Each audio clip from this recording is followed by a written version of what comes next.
Sihlehliselwe umhla ziyishumi nesishiyagalolunye kumfumfu ngehora lesishiyagalolunye ekuseni isigcawu esandulela ukuqulwa kwecala elibhekene nonobhala jikelele weANC osamisiwe uAce Magashule. Lelicala leyamene nenkohlakalo yezigidigidi zamarandi ohlelweni lokukhishwa kophahla le-Asbestos ezindlini eFree State.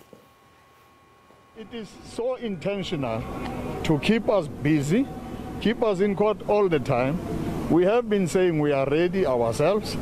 And you can see the delay in tactics. They give people information late. In February, they said they will give everybody information within 2 weeks.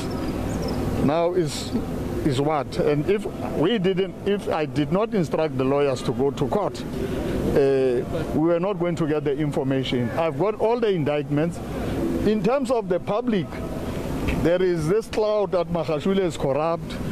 He has actually, I don't know even the charges because it's still oversight.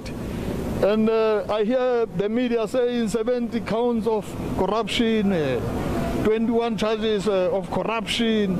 There is no such. The public must know that this is a political trial. Keep Magashule busy there. Magashule has no support. And with time we'll show you that indeed this was a political trial. It is not going to be a fair trial.